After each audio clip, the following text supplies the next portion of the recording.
So,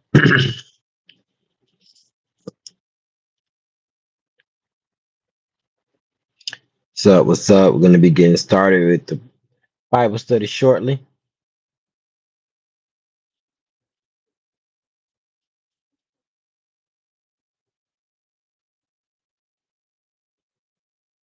Be getting started shortly.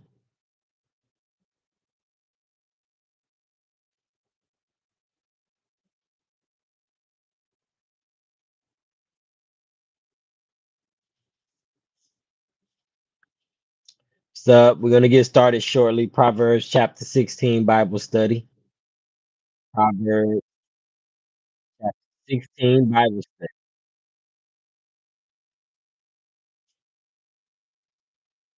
What's up? What's up, everybody?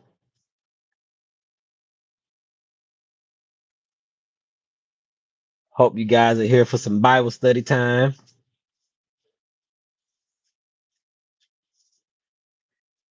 We get started here shortly.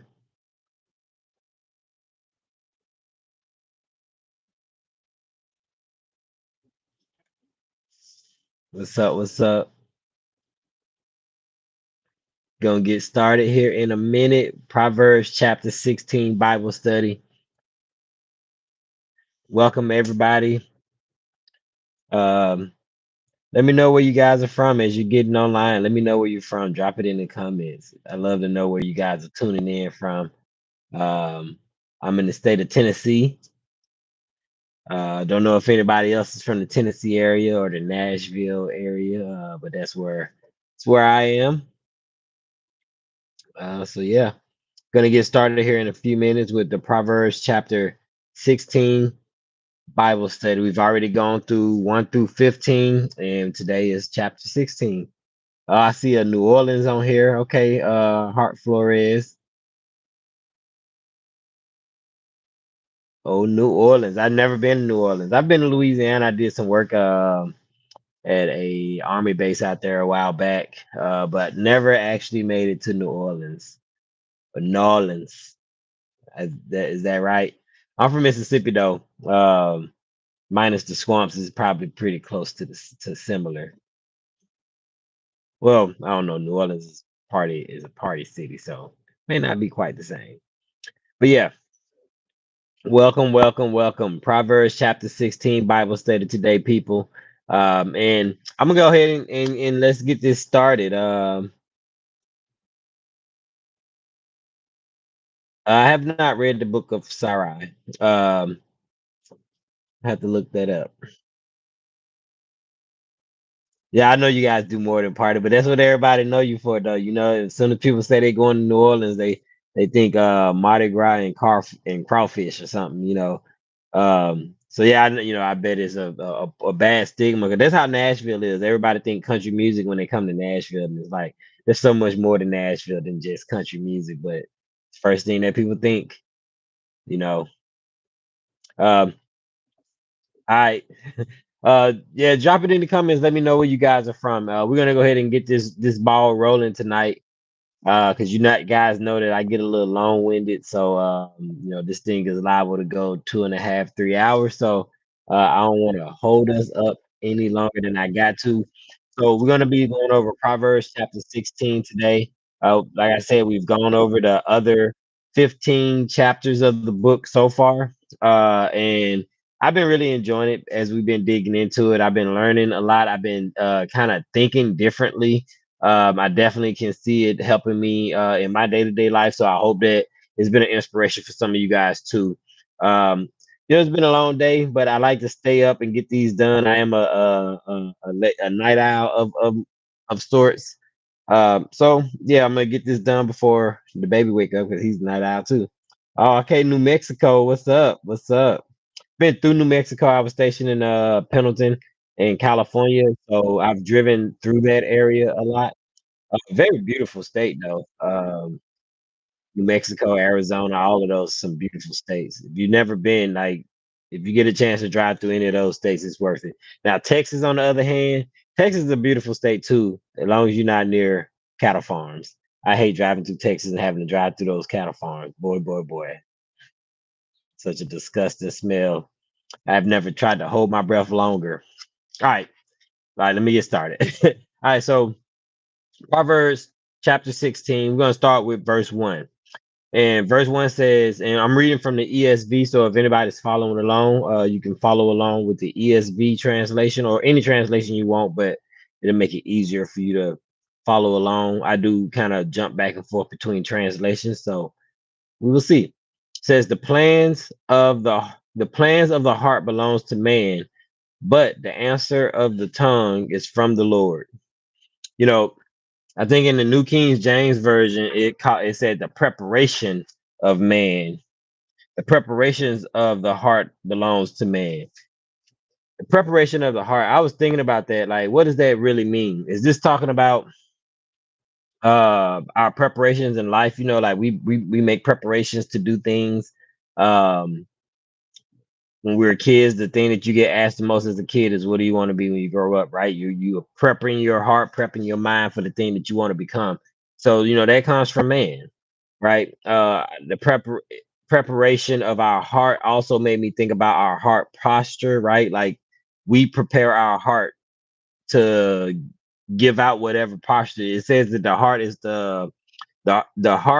the spring of life, our mouth is the fountain of life, right? So from the heart flows out of our mouth the words that are supposed to bring life to those individuals that we interact with. So we prepare the heart to flow out of us whatever comes out. So if we're preparing a heart of anger, then we flow out anger. If we're preparing a heart of grace, we flow out grace. We're preparing a heart of love, we flow out love. So what are we preparing our hearts for? What are the plans that we are storing up in our hearts? What are the arrangements that we're making in our heart, right? Uh, but it refer, the answer, the ideal of the answer, but the answer of the tongue is from the Lord. You know, this is showing that there's a joint responsibility, right?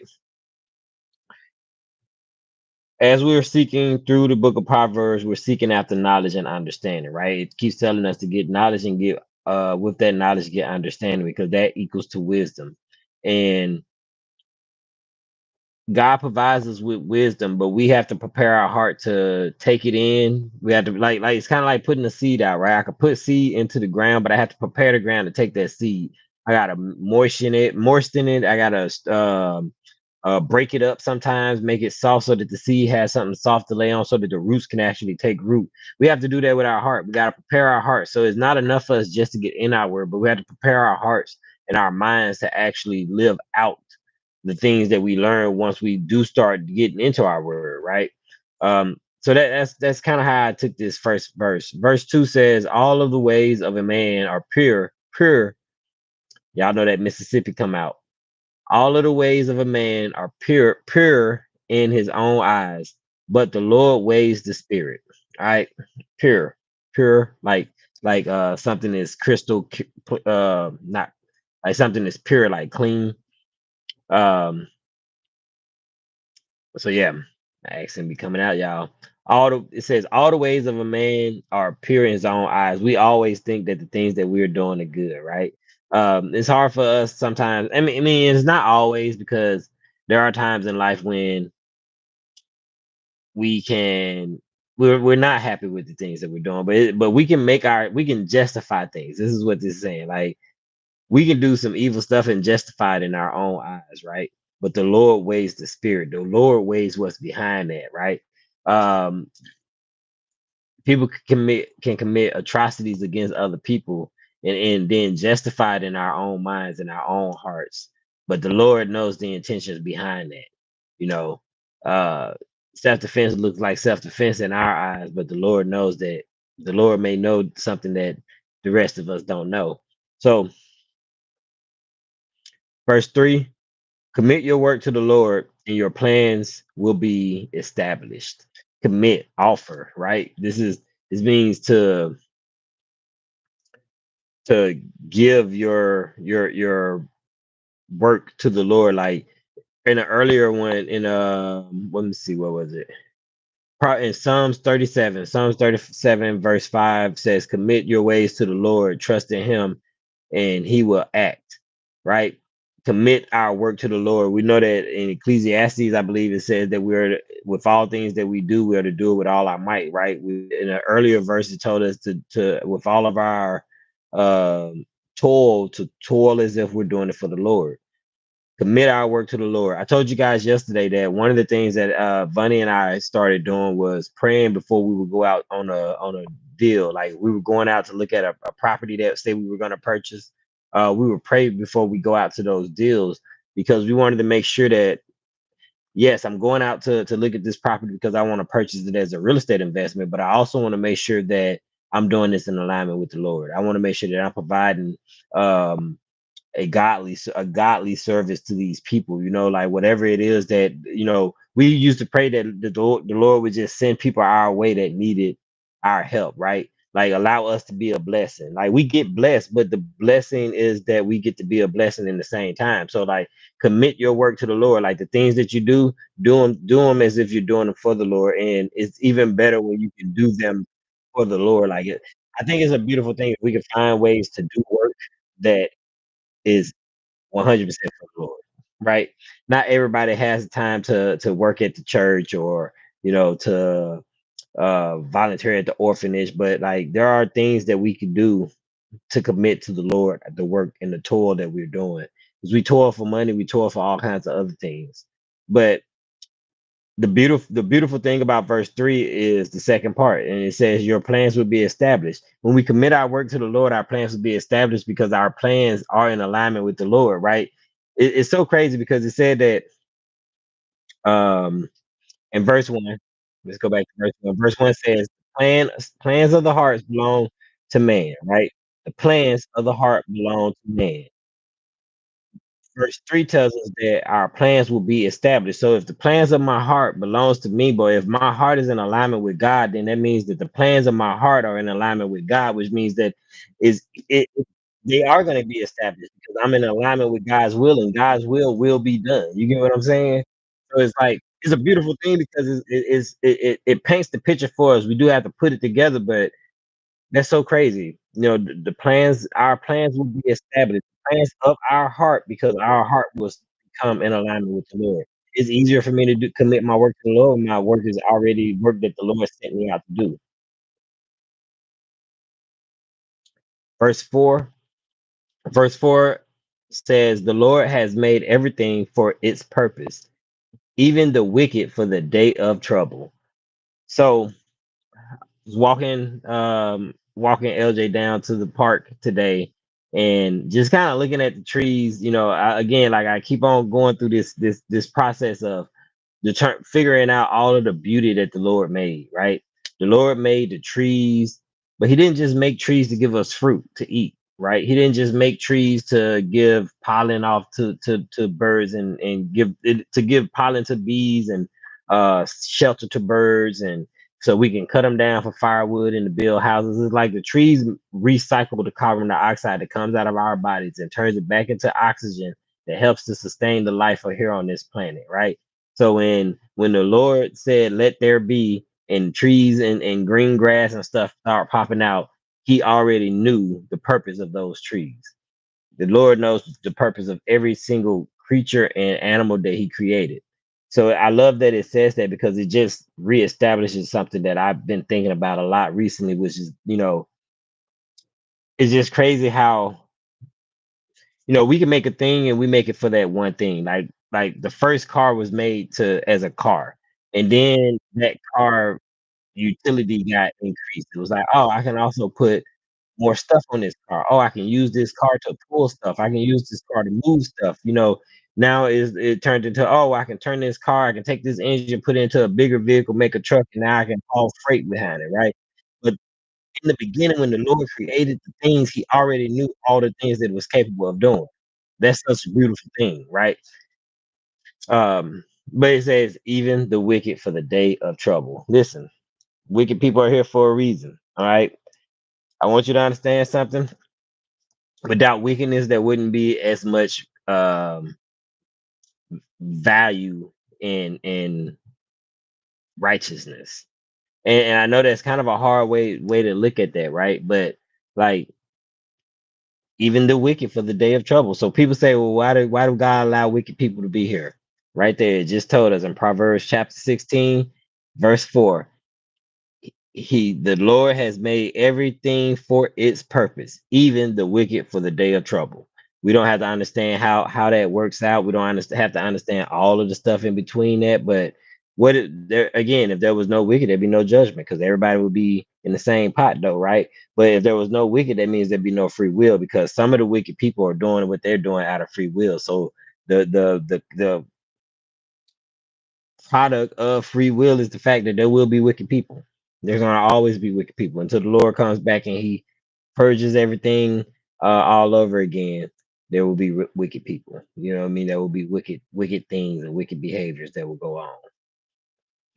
Verse 8. Verse 8 says, "Everyone who is arrogant in heart is an abomination to the Lord. Be assured He will not go unpunished." Whew. All right. Arrogant in heart, right? Like think I've heard this is like prideful, right? This is the person who in their heart they're like arrogant in heart. Like you're arrogant to your core. You know what I'm saying? That's an abomination to the Lord, as this says. And I told y'all, like when you hear the word abomination, like think of the most repulsive thing that you can, the thing that you despise it. That's what an abomination is. Like an abomination is that thing that but abomination isn't just I dislike it. Abomination is like stronger than I hate it. You get what I'm saying? It's saying that everyone who is arrogant in heart, who is prideful in heart, who um this is their personality. This is not uh it's not just a phase that they may be going through. It says that they are abomination to the Lord. Be assured He will not go unpunished. Your vengeance is the Lord, not ours. So we have to rest assured that nothing goes unpunished. We know that the Lord knows the heart, right? He knows um the spirit. Like he knows the inner thoughts and inner workings of people, of us, of everything.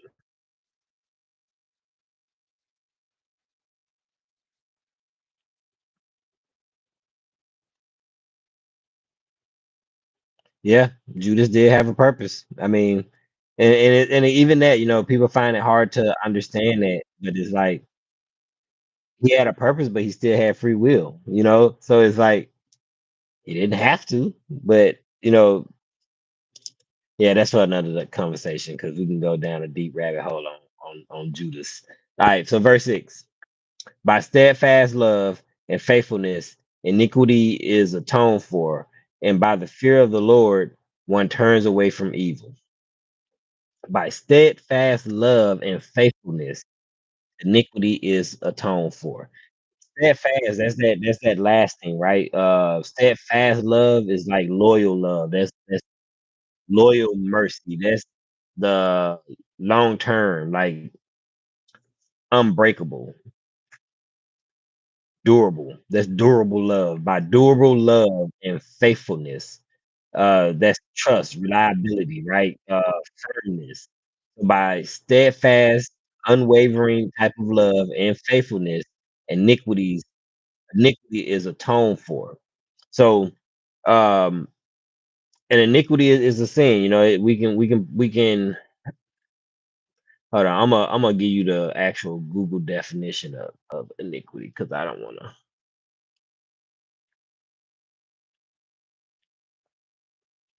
So it says iniquity is a noun that refers to gross injustice or wickedness. It can also denote wicked acts or sin. So by steadfast love and faithfulness, iniquity, which is gross injustice and wickedness, is atoned for. And atonement is means that it's covered for, right? Is reconciled, is forgiven, if you will. So by steadfast love and faithfulness, y'all ever seen testimony stories where people go to prison sometimes for very horrible things. They get paroled or they get a second chance and they come out and they're like a completely different person. They're now like making an impact on the world. That's kind of what this is: steadfast love and faithfulness. Like you got to be. It's not hard. is ever going, is ongoing. Steadfast love, that means that it's ongoing. And it says, but that's how we atone for iniquities, right? Steadfast love, loyal love, mercy. And then it says, and by the fear of the Lord, one turns away from evil. And again, so by the fear of the Lord, we know that eh, Proverbs chapter 2 tells us that the beginning of wisdom is the fear of the Lord is the beginning of wisdom, right? So the fear of the Lord is the beginning of wisdom. This is saying that by the fear of the Lord, one turns away from evil. Wisdom, if the fear of the Lord is the beginning of evil, then we can also say that by wisdom we are able to turn away from evil, right? The same wisdom that we've been talking about through these other 15 chapters, the ability of being able to have discernment, praying to the Lord to give you discernment so that you can make better decisions when you're faced with those um, choices that may leave us into a snare, right? We read in I think chapter 6 where it talks about getting caught by the snare of sin. You know, we get caught by the snare, it gets a hold of us, and then it won't let go, right? That's the reason why it's hard to break habits and to break those generational curses that affect us because once it gets a hold of us, it's a snare. It wants to hold on to us, right?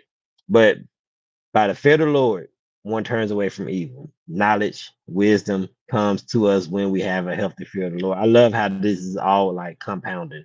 I hope you guys that are following, that has been following for the whole 15 chapters or 16 chapters up to this point. I hope you are also seeing it.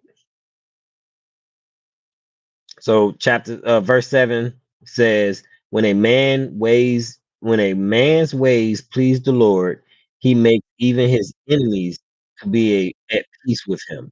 Y'all, this was Solomon, right?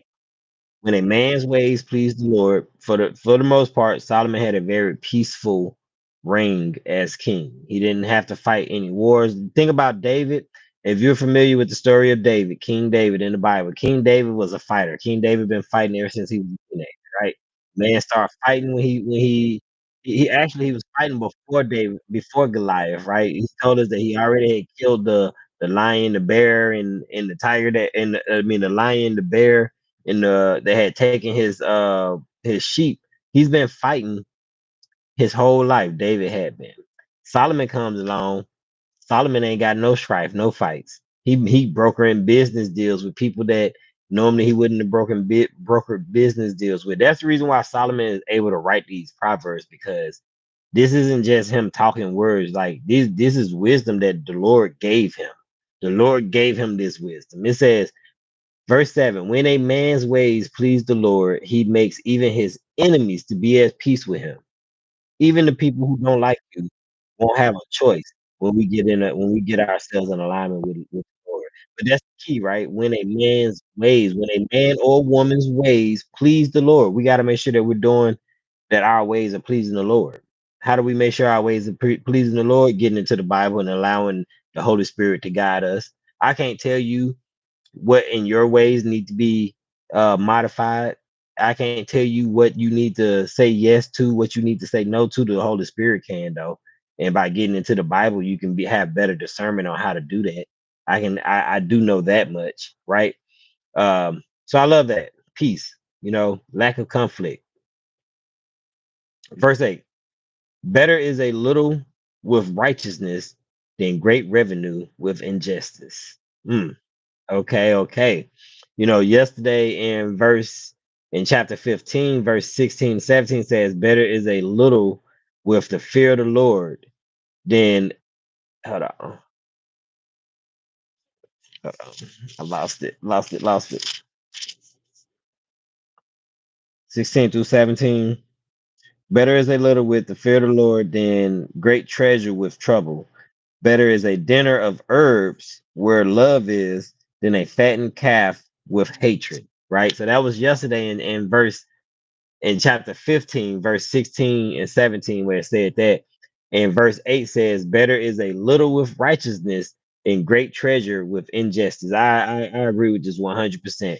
I'd rather have little finances, knowing that I got my finances righteously lead than to have great revenue, but I've cheated people. I've hurt people.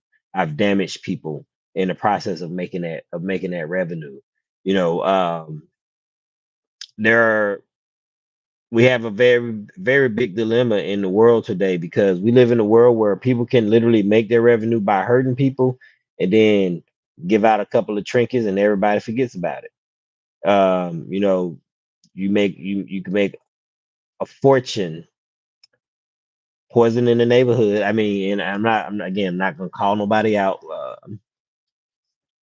or anything like that. But what I'm saying is that we live in a world where we can make what people where we will justify it. It's kind of like I said, we'll make those ways seem straight, right? It said, let me go back to it.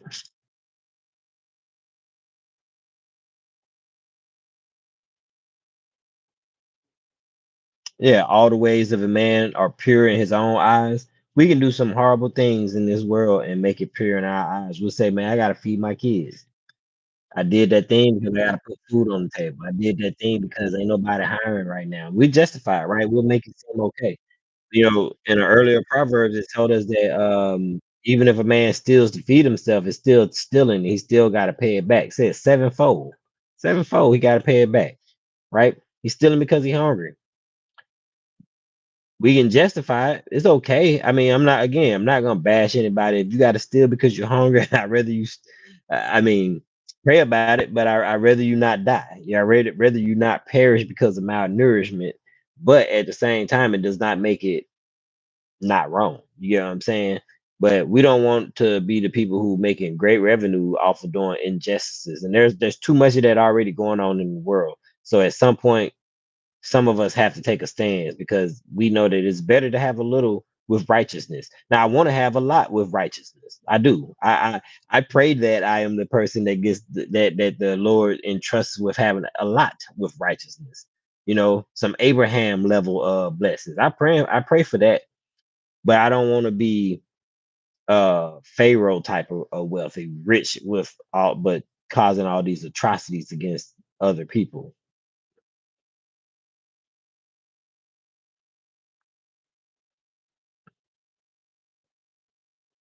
Verse 9. The heart of man plans his ways, but the Lord establishes his steps. It goes right back to the other one, right? The heart of man plans his ways. The preparation of the heart belongs to man. The heart of man plans his ways.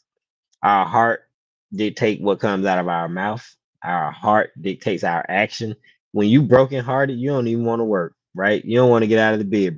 Being brokenhearted to have you not eating, being brokenhearted have you being mean to people who ain't did nothing to you, right? A lot of stuff flows out of the heart. When we're happy and cheerful in heart, oh, we spread we trying to spread love to everybody. We may have even said something nice to Carol who we don't even like. You get what I'm saying? The heart matters. The heart of man plans his ways. That is so true. We but the Lord established our steps. So we go back up, right? Go back up says the preparation of the heart belongs to man, but the answer of the tongue is from the Lord, right? The Lord planning them steps. Tells us to commit our work to the Lord, and our thoughts will be established, right? So the plans of my heart, when I commit my work to the Lord can establish my steps. Boom, there we go, right there. We connecting these, y'all. We connecting these. What was the other one at?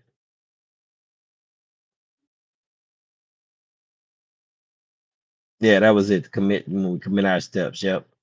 So again, this all goes back to alignment. When we're in line with God, our heart gets to plan our ways, and our ways are our ways of righteousness. We're already on the ways of righteousness. I told y'all yesterday, like the way of righteousness, right? The only way to be on the way to something that means that righteousness is at the end of the path, right?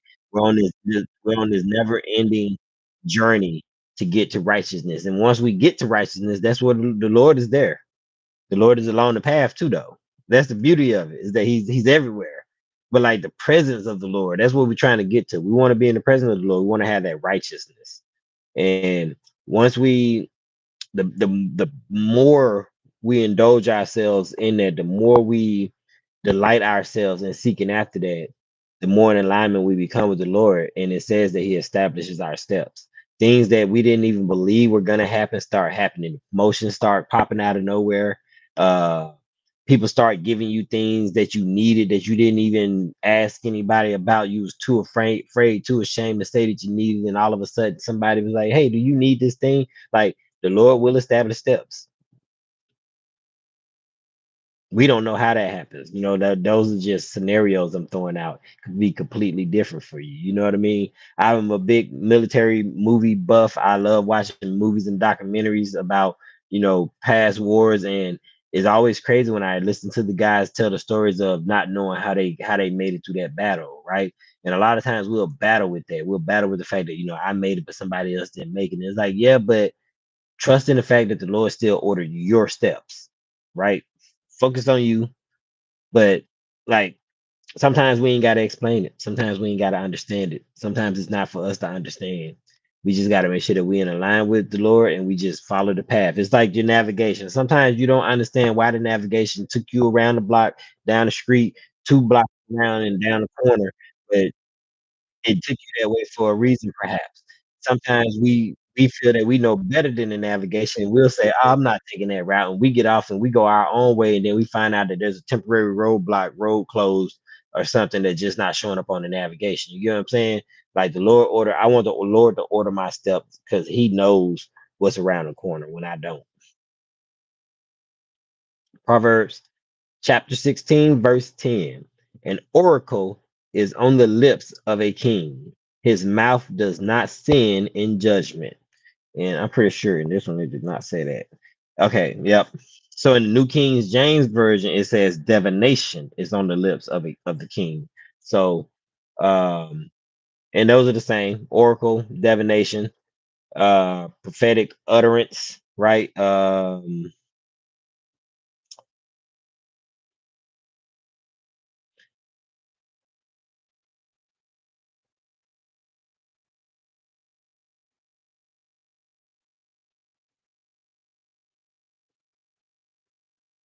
So an oracle is on the lips of the king.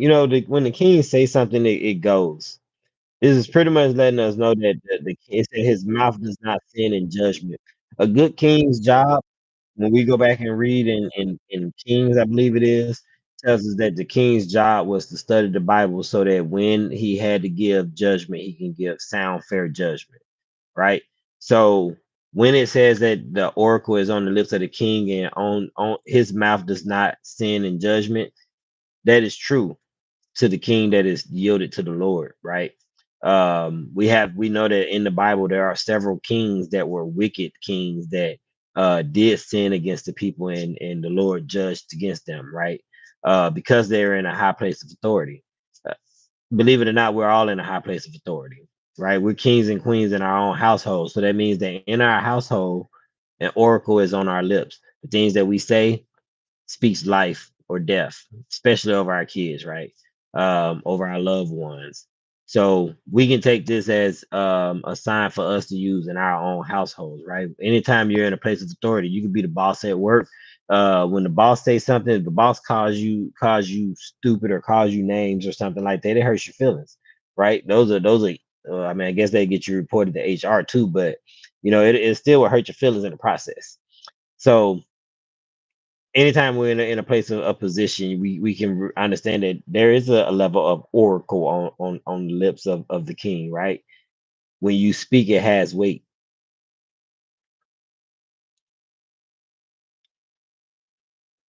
Verse 11: a just balance and scales are the Lord's. All the weights in the bag are his work. A just balance and scale are the Lord. So like these were the tools that they used to weigh out, like say grains, or you get an ephah of wheat. So when it's talking about a just balance and scale, in one of the earlier proverbs we talked about how it talked about we're to have even scales, fair scales, right? We're not supposed to take advantage of people. I want to say that was in Proverbs chapter 2. where it talked about that.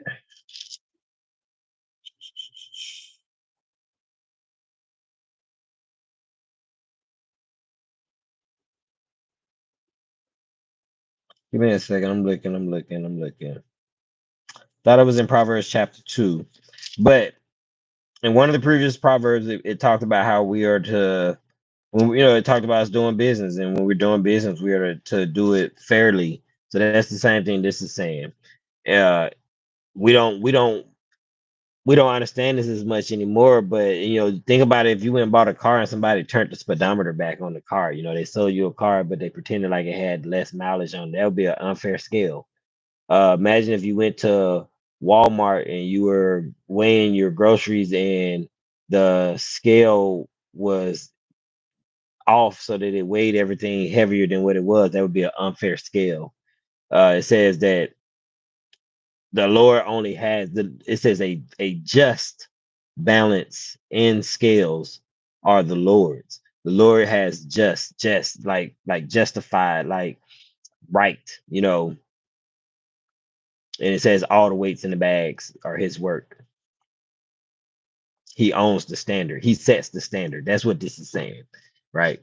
The Lord sets the standard. So sometimes we want to set the standard. Sometimes we want to say, uh, we want to question the standard. Is again, think about going to the rest to purchase something. They put your food up there on the scale and it's still in the box, and you say, well, hey, I want to challenge that weight. But what this is saying is that the Lord has a fair scale. His scale is already zeroed out and teared out, and is at it and is going to give you an accurate. He's when he judges, he gives accurate, just treatment. Verse 12: it's an abomination to kings to do evil, for the throne is established by righteousness. Oof. If all kings and all people in leadership found it to be an abomination, found it to be detestable, evil, wicked to do evil, right? How much different would the world be?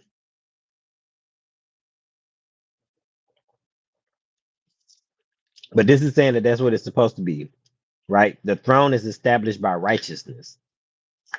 That's the reason why wicked people don't normally stay at the top, right? Normally you get found out when you fall from grace, fall from glory, um, because for you to remain at the top, for you to remain on the throne, for you to remain in that power, um, it needs to be established on righteousness. Otherwise, it's gonna fall. We learned yesterday it said that the Lord tears down the house of the wicked. He doesn't even allow it to fall on his own. He tears it down, right? Not that it didn't stand, it's not that it wasn't built well, it's not that it wouldn't have lasted for hundreds of years. The Lord tears down the house of the wicked. So if the throne is supposed to be established by righteousness, then we need to make sure that when we are in those powers, those places of power, that we are seeking to be this type of leader, this type of king, this type of queen, right? Right. But remember, righteousness is a long term strategy, right? It's a marathon. It's not a sprint. It's not a 100-meter dash. Is This is a marathon. So we're always on the path to righteousness, right?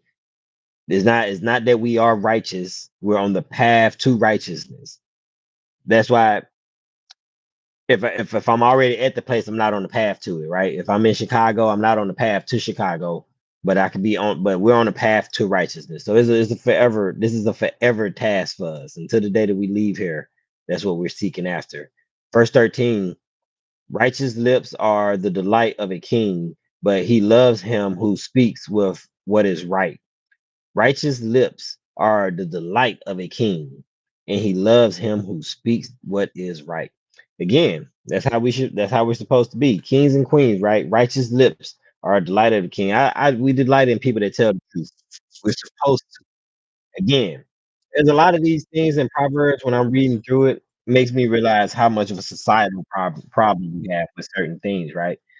Sometimes nowadays we like we not say I'm say we societal society wise, sometimes the righteous lip is not what's being delighted at, right? Society wise, sometimes the person who does not speak what is right gets glorified. That's why we're not called to be of this world. We're called to be on the path of righteousness, right? We're supposed to be seeking after that. So if we're to have righteous lips, we're seeking after having righteous lips, then that's what we have to delight after too.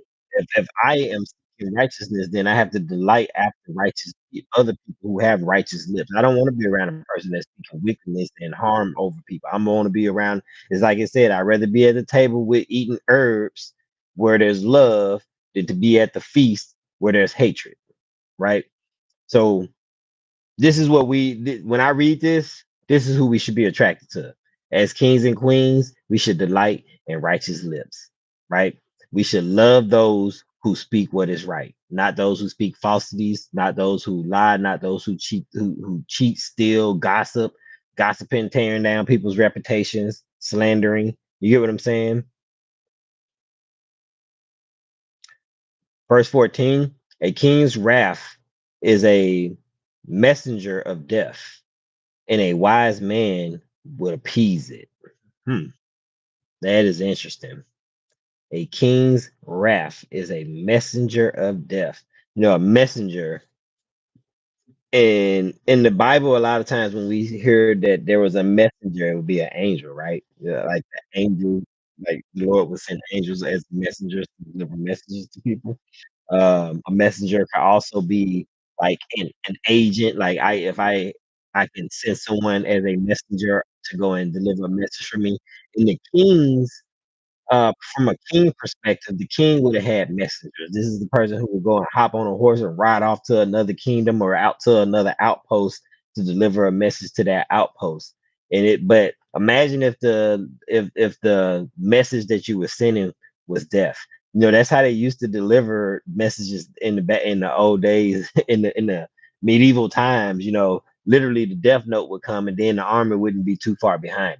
So if the king had wrath with you, he sent somebody out there to let you know that he mad, and then somewhere coming up behind them was the army. So you had a messenger of death, and then you had the army that came behind it. But this is saying that a wise man would appease it. When the angel, when the messenger came with that message of the king ready to come and wipe all y'all out because y'all ain't sent y'all taxes in, it was better to pay them taxes than have the army show up before the messenger left back out. You know what I'm saying? So the king's wrath is a messenger of death, and a wise man will appease it. Sometimes we gotta appease it, right? Verse 15. In the light of a king's face there is life, and his favor is like the clouds that bring the spring rain.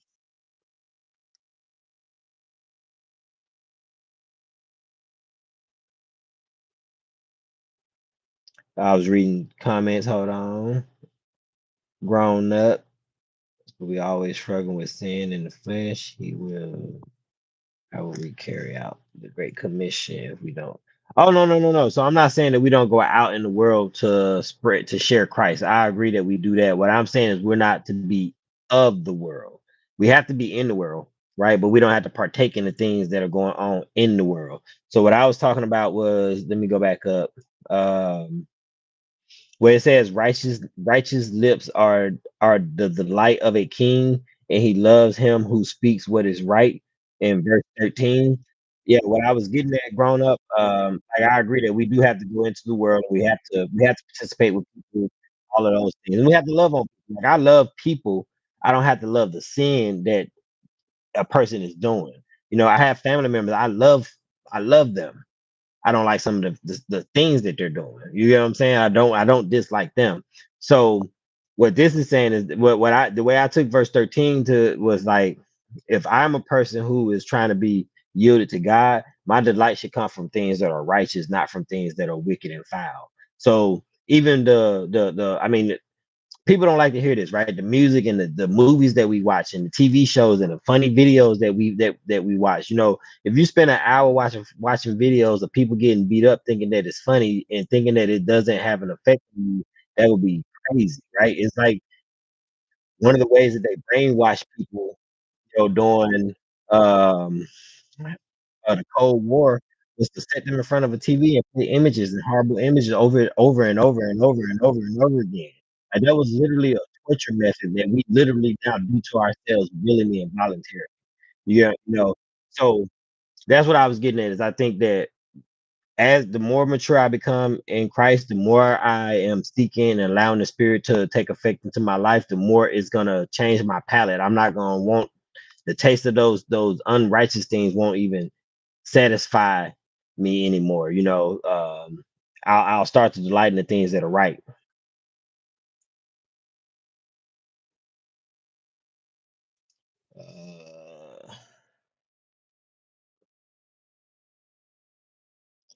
Uh, Definitely not a preacher, JRT. I mean, yeah, I do talk about wealth. I don't think there's anything wrong with that. Definitely not a scheme. So yeah, but thank you for the engagement, sir. So let's move on. So I was at think I was on verse 15. In the light of a king's face, there is life. For his favor is like the clouds that bring the spring rain. So, light is life, favor, the divine presence. So in the light of the king, in the presence of the king's face, there is life. There was always life in the presence of the king. I thought it was a ironic thing when I learned that you couldn't go in front of the king sad. Like if you went in front of a king sad, it was almost like asking to get put to death because you wasn't allowed to be in the presence of the king sad. He didn't want it. Most kings didn't like to be around that. But so in the light of the king's face, like in the light, if you can see the light on my face, you're normally pretty close to me. There is life. There's always going to be the light. The closer you are to the king, the more provisions you had, right? The more you got to eat from the king's table potentially. So there was life. And then in his favor, though, in his favor, the favor of the king. And I want y'all to think about this. If in the presence of the king there is life, how much more life is there in the presence of God, right? Because God is the King of Kings. So when we read through Proverbs in this section here, when he say King, because it's not capitalized in my book, I'm taking in my Bible, I'm taking it to not be referring to God, it's referring to a king, right? If in the presence of the king, the manly king, there was life, how much more life is there in the presence of our heavenly king, right? And then it says, in his end, his favor is like the clouds that bring the spring rain. Now, again, if you're not a farmer, if you're not a person who gardens, this may not even mean anything to you. Matter of fact, for somebody, the spring rain is not something that they delight in. Everybody, though, regardless of who you are, if you eat beef, if you eat any type of vegetables, the spring rain is what brings life. I am waiting currently for that first spring rain because that is going to bring life to the gardens, right? It's going to help seeds pop up. It's going to help new grass germinate. That's when we start to see the trees start flourishing, and the trees are confused right now, and they've already started to bloom because it's been warm. But like the clouds that bring the spring rain are would have been cheerful. Just seeing the clouds coming in would have been a time for you to start celebrating because you knew that the rain was coming in behind that. It's like, oh man, I see the clouds, I smell the rain. Like, so it's saying that the favor of the king is like the clouds that bring the rain, that brings the beautiful lush harvest that everybody's looking forward to. But if the king is like that, how much more in the presence of God? How much more is the favor of God? If the if the if the king's favor is like the clouds that bring the spring rain, God's favor is like the molecules that made up the cloud, the evaporation process that happened that took the water from the ground and evaporated it up into the clouds to form the clouds to make them heavy so that the rain could start falling down. That's the favor of God. Imagine if you could see that process, right? Imagine if you were standing out there, and I mean, sometimes you can though. Actually, I've seen. I don't know if anybody on a really hot day, if it rains, you can see the water evaporating. right? So if the favor of the man king was like the clouds that brought the spring rain, the favor of the Lord is like the evaporation process that we get to see on a spring day. And it's like I can start seeing that, and that's days before you even get rain clouds, right? It's joyful. Like I don't know. I don't even know if that even made sense to you guys. You get what I'm saying? But I hope it did. I pray it did because it made sense to me. Like, but I'm a gardener, so I can understand how sometimes I'll be standing outside and my neighbor, he'll wash his truck. He washes his truck 3, 4 times a week. When the rain start rolling in, he's like, "Oh, about to get water spots all over my truck." He's not really happy about it. Man, when the rain start rolling in, I'm putting buckets out. I'm making sure that I got stuff out that I can catch rainwater in because I want to keep this rainwater because it's so good for my garden. I love seeing those rain clouds start rolling in sometimes because it means I ain't gotta turn my water hose on for one, save some money, but also means some good nourishing water for my plants. But that's favor. Verse 17, the highway of the upright turns aside from evil, turns aside from evil. Whoever guards his way preserves his life. Okay, y'all. Now, just had a few thoughts pop in my head on this one. First, we're gonna go back to chapter 15, because in chapter 15, it said that our give me 1 second, I'm gonna find it. I'm gonna find it.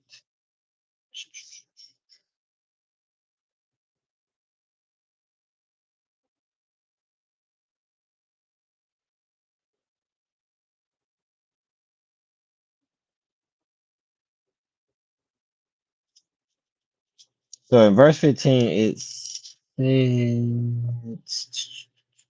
me 1 second, y'all.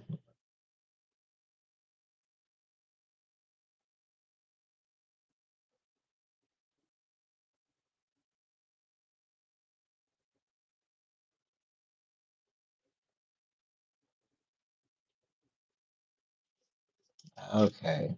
Oh, there you go. Okay. Chapter 9, verse 19. I knew I was gonna find it, man. Took me forever. All right, so it says on so Proverbs chapter 16, verse 17 says, the highway of the upright turns aside from evil. But then we go back over to chapter 15, verse 19 says, the way of the lazy man is like a hedge of thorns, but the way of the upright is a highway, right?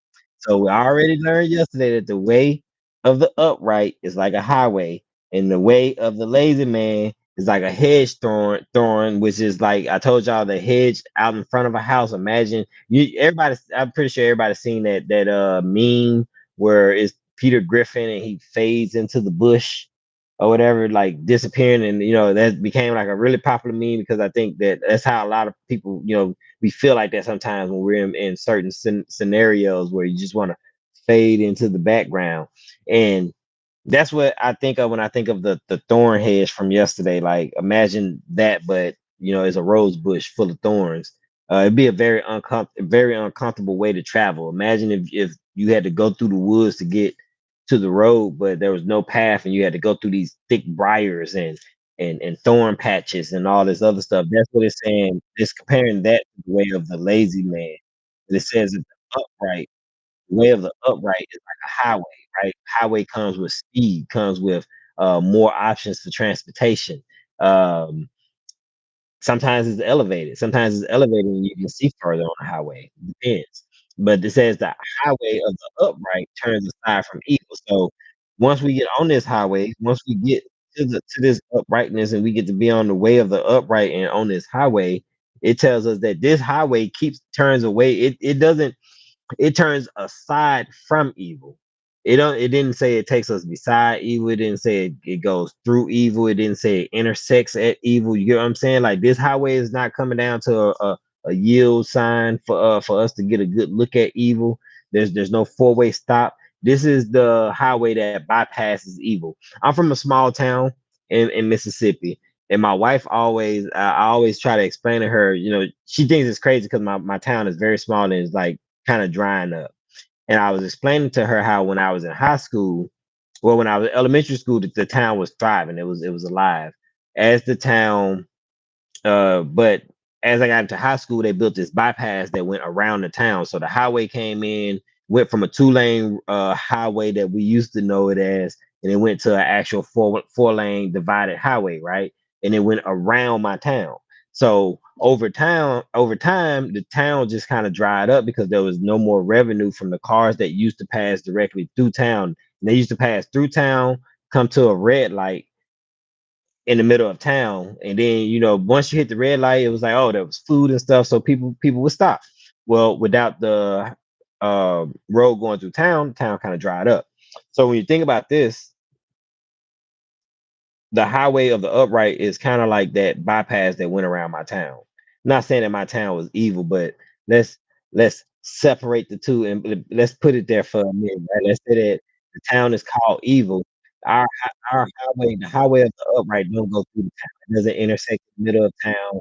It doesn't get you off so you can stop at a store in evil town. It's taking you aside. It says it turns aside from it. It's going to take you around it. And then it says, whoever guards his way preserves his life. So it's guarding you from it too, right? Think about the guardrail on the side of the road. The guardrail is meant to keep you from driving off that cliff and meeting your, testing how many lives you only got one life. So I ain't even gonna say that because that would be hard. A miss. I'd be misspeaking. But guardrails are there to keep us on the road, right? So when we're on the road of the upright, these scriptures are meant to be our guardrail to keep us on the road, to keep us from straying off and to keep us from stopping in evil town, right? So many times that in the Proverbs it describes us being on a road, on a path, getting sidetracked by things that are off to the side. Just like when we're driving down the road on a road trip and you got to make time. But what do? They put that billboard on that thing and it say beef jerky 10 miles away. Best beef jerky you ever had, 7 miles away. Clean bathrooms, 4 miles away. We got all the beer you could drink 3 miles away. Oh, are you hungry too? 2 miles away. You know what I'm saying? Everything on the side of the highway is there to get you off the highway. And once you get off the highway, it's there to keep you off the highway, right? You don't stop to look at the alligators and crocodiles. You done bought some oranges. You got an orange tree that you don't plan on taking care of no more.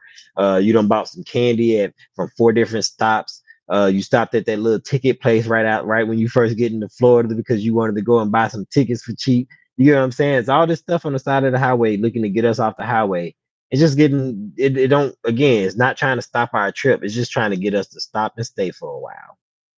That's what sin is doing for us. No, it's not trying to get us. Sometimes it's not trying to end your trip. I just need to get you to stop and stay for a while. I just need you not to make it to your destination at the time that you were supposed to make it there. Just need to throw you off a little bit. You know what I'm saying? But we on this highway of righteousness, we get to bypass some of that trash, right? And then we get to put some guardrails up that helps to preserve our life.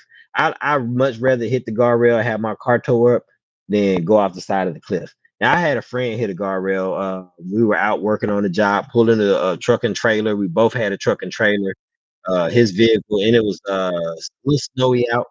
Vehicle hit the guardrail, man, right in front of me. I saw that guardrail. I saw their truck go up on the guardrail and then fall back over into the lane.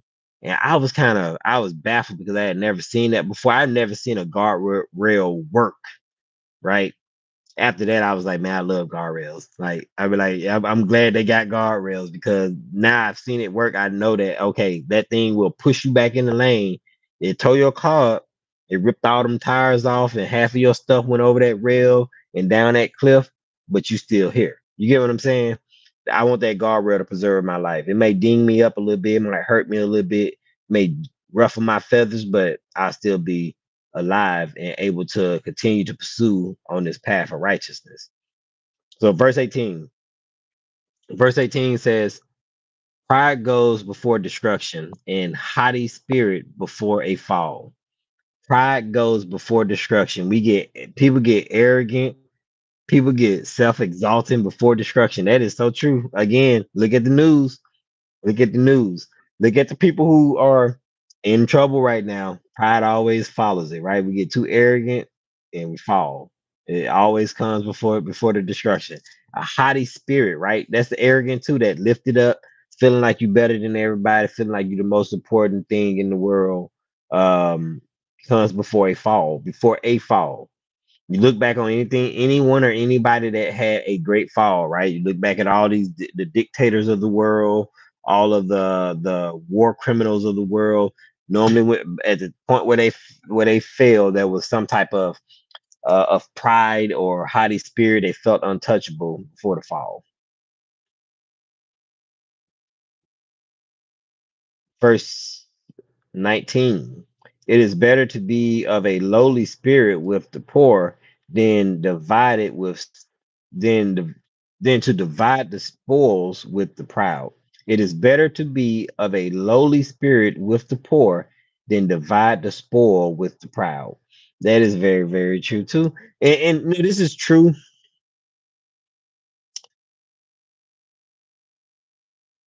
It's it's better for us to be humble than it is for us to be, because I don't know, low spirit, like of a lowly spirit. Like when I think of that, I don't know if this is talking about like Holy Spirit, but it's better to be of a lowly spirit because the Lord can increase us in spirit, right? And with the poor, because when we're in low spirit and we're in a place where we feel poor, we pray more, don't we? Anybody ever felt like been in a place where they were in of lowly spirit? You were low in spirit, you was feeling drained, you was feeling like you don't know what to do next. And you like poor is not just like monetarily poor either. But when we find ourselves in this type of place, we pray. Everybody, people get religious that were never religious when they find themselves low in spirit and in what feels like a poor place, right? It says, but it's better to be in that situation or mindset than it is for us to divide spoils with the proud, with the arrogant, with the same people that it just talked about up here. The prideful person says pride goes before destruction and a haughty spirit before a fall. It's better for us to be of lowly spirit with the poor than attached to the people with the haughty spirit, sharing the spoils with them before they fall. You get yourself attached to something that you had no business of being attached to. Tell me y'all don't see this in the world, right? Um, Again, in one of the earlier proverbs, I think it was chapter 1 and chapter 2, it talked about uh, co-signing for a stranger, right? And I told y'all when it talked about a stranger, it's not talking about a stranger like you don't know of the person or you don't even know the person. There are people who are a stranger to you that you've known your whole life because you're trying to live this life for the Lord. That person is now a stranger to the person that you're trying to be now. The person that you are, the new creature that you are coming into, right? Um, so that could be the same, right?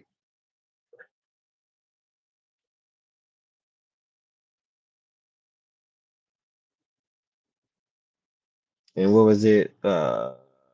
Proverbs 15. Let me go back over to that one again. Because this was another one of those ones where it tells us that it's better than something, better to have one than the other, right? So remember in chapter 15, verse 16, 17, it says, better is a little with the fear of the Lord than great treasure with trouble, right? Better is a little with fear of the Lord than great treasure with trouble. Better is the lowly of spirit with the poor, right? Again, like I said, when you lowly in spirit and you're in a place where you feel poor, you normally pray more, right? And when you start praying more, that spirit of the Lord start to come up. So in verse 16, it's in chapters 15, verse 16 says, better is a little with the fear of the Lord. So low in spirit. I just need to make sure I add the spirit of the Lord. Then to have great troubles, great treasure with trouble, right? Then to divide spoils with the proud. Because with when you divide spoils with the proud, trouble comes behind it. Better is a dinner of earth with where love is than a fattened calf with hatred. As soon as you divide spoils with the proud, problems come up, right? Hatred starts to brew up. Again, there's a reason why all those movies that we see that pop up where the criminals do a crime and then they start taking each other out afterwards, right? That ain't that some of that is based off of real human nature. You know that, right?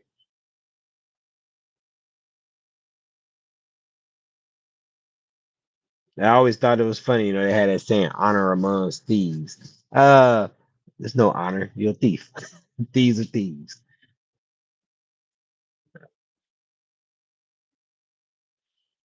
All right, verse 20. Whoever gives thought to the words will discover good, and blessed is he who trusts in the Lord. Whoever gives thought to the word, whoever thinks about the things they're going to say before they say it, will discover good. You find good things when you think about what you're going to say before you say it. When we stop popping off at the mouth, when we stop having diarrhea of the mouth, letting everything just flow freely, right? When we stop just, uh, what's the word I've heard somebody say it? They just speaking you, right? Just speaking everything that pop in your head. Whoever gives thought to the word will discover good. We've heard over and over again in the Proverbs where it tells us that we are to take heed of the things that come out of our mouth because we're planting seeds. If you want to receive a good harvest, you got to plant good seeds. If you want to receive a crappy harvest, you plant old stale seeds that may not pop up. But we want to plant good seeds. So if we're planting good seeds, if we're allowing good things to come out of our mouth, then we're gonna naturally discover good, right? And blessed is he who trusts the Lord. We've saw that already. Like we want to be in the favor of the Lord. It talked earlier about being in the favor of the King, and how much better is the favor of the Lord. Verse 21. The wise of heart is called discerning. The wise of heart is called discerning, and sweetness of speech increases persuasiveness. Right? The skillful, the wise person, the smart person, the person who is practicing wisdom says that person is called discerning. Discerning is I'm gonna give you the actual definition. So discerning is one who has understanding, able to distinguish between right and wrong, right? So the wise of heart is called discerning. So the wise person, the smart person, the person who uses wisdom has understanding to distinguish between right and wrong, and sweetness of speech increases persuasiveness, pleasantness, right? Sweetness. We wanted to like the delightful tone, right? The delightful words, speaking life over people. The sweetness of our speech can increase the persuasiveness. People want to will naturally want to do more for you or on your behalf when you come to them with a sweeter tone.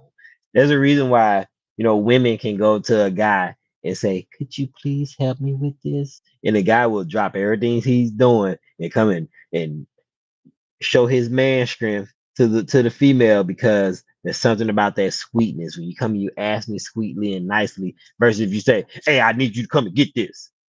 It's like, who you talking to? Like again, with the toddler. See, and this is the crazy thing because having a toddler opens your eyes to a lot of stuff. Having a little 3-year-old running around who has no discernment opens your eyes to when we don't have discernment. Because what I've learned is that we don't really change in how we act out. It just looks different, right?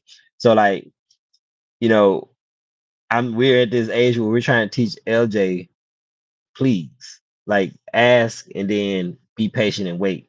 But he has this thing where he just feel like French toast sticks, like he just want French toast sticks, and it's like when you ask for the French toast sticks like that, I don't want to give them to you. But if you came and you said, "Hey, Daddy, can you give me some French toast sticks?" I'm like, "Oh yeah, hey, yeah, I go get you some French toast sticks." I hop up and go do a little dance and sing a song and put you some French toast sticks on the new wave, and we're gonna be great. But when you come to me with that harshness, it's kind of like, okay, I want to just tell you to get away from me, right? Really, I just wanted, and really, I just want to tell you to leave me alone. I'm probably gonna tell you to just leave me alone, right? But when we come with sweetness and we increase persuasiveness, some people need to try this a little bit more. When you want something, be a little more sweet. Be a little bit more gentle. Like you don't have to be harsh. You know, and what this really makes me think of? The sweetness of speech increases persuasiveness. We can have sweetness of speech when we don't have entitlement. It's harder to have a sweetness of speech when we're inquiring about something when we feel entitled to it. And that is a word to think on when you praying to the Lord too. Don't go to the Lord with entitlement, feeling like it's his job to pull us out of situations because we don't come with the sweetness of speech. Not that we gotta persuade God. I'm not saying that, but he's the King of Kings. And you don't go to the king and demand something from the king. So don't go to the King of Kings and demand something from the King of Kings. Practice a little sweetness of our speech, sweetness of our prayers, so we can increase that persuasiveness. Verse 22. Good sense is a fountain of life to him who has it. Man, good sense is a fountain of life to him who has. Y'all can write that one down and save it. But the instructions of fools is folly. Good sense, right? Sound judgment is a fountain of life, right? Like everybody wants to find the source of vitality, the continuous nourishment, right? Good sense is a fountain of life. It will give life to him who has it. There's a lot of people out there who ain't got good sense. There's a lot of times when I ain't had no good sense. I am so glad that I got past some of those times. There's a lot of times now when I still don't have good sense, but I pray and I am praying for more and more good sense. Okay. Because it is a fountain of life for him who has it or she who has it. Can we get some more of that good sense so that we can have that fountain of life? Says, but the instruction of fools is folly. Don't take instruction from fools. Fools will tell you to do stuff that don't even make sense. Fools have people quitting jobs. People take advice from their fool friend who hasn't worked a job in 10 years, but tells them that you don't need to work your job because I got this scheme that you can do. You know what I'm saying? Like don't listen to a fool. Fools only give you foolish advice. Verse 23. The heart of the wise makes his speech the heart of the wise makes his speech Judaeus and adds persuasiveness to his lips. The heart of the wise. So the heart, remember, the heart is where things flow out of. So if the heart of the wise makes his speech Judaeus, right? That's makes it insightful and intelligent, right? That's coming from the heart though. Remember that verse 1 told us that the preparation of the heart belongs to man. We are responsible for preparing our hearts by the things that we allow into our hearts, the teachings that we allow into our hearts, the music we listen to, the TV shows we take in, the podcasts that we listen to, the beliefs that we ascribe to, that we subscribe to, right? Those all go into creating the and preparing our heart. But it says, from that same heart, if we are wise, that heart will be prepared, and we will give off Judaeus speech, and we will add persuasiveness to our lips. That means that same persuasiveness that it just got finished talking about, right? Where was it? Says the wise of heart is called discerning, and sweetness of speech increases persuasiveness. So the wise of heart, the discerning person who has sweetness in their speech. And then it tells us yet again that the heart of the wise makes his speech Judaeus and adds persuasiveness to his lips. More people will subscribe to what you subscribe to and will be willing to help you in your endeavors naturally when we are people um who speak from wisdom, who practice being wise, who don't burn bridges, right? Don't uh, in the military we have a saying: you don't burn a bridge that you might have to cross again. The problem is that some of us are only seeing in one direction, and we think that I'll never have to cross this bridge again, so I'm gonna burn it to the ground until you got to backtrack or you got to come back through there or your route brings you back through there and you don't burnt the bridge down. Now how did you get to the other side? You know what I'm saying? So we never want to we not won't want to be those people. Verse 24. Gracious words are like a honeycomb. Mm. Sweetness to the soul and health to the body. Gracious words are like a honeycomb, right? Has anybody ever eaten like honey from an actual honeycomb? Like I'm talking about where the cone is still there. Like it is very delicious, right? And it's crazy because even the wax of the cone kind of um melts away, if you will. But like when you think about the honeycomb, this is like that unprocessed sweetness. Like this is 100% pure from the source. It's saying that when we have pleasant, kind words, right? When we are using our mouth to be a fountain of life, it is like a honeycomb. It is sweet. It provides a pleasing taste to the person who receives it, right? Sweetness of the soul. It's sweetness to the soul, right? It again, this is in verse 21. In verse 21, what did it say? It said, that's the same sweetness. The same sweetness of speech increases persuasiveness. That's that same sweetness of the soul. So when you use these gracious words that are sweet like honeycombs, that sweetness to the soul, that's that persuasiveness, right?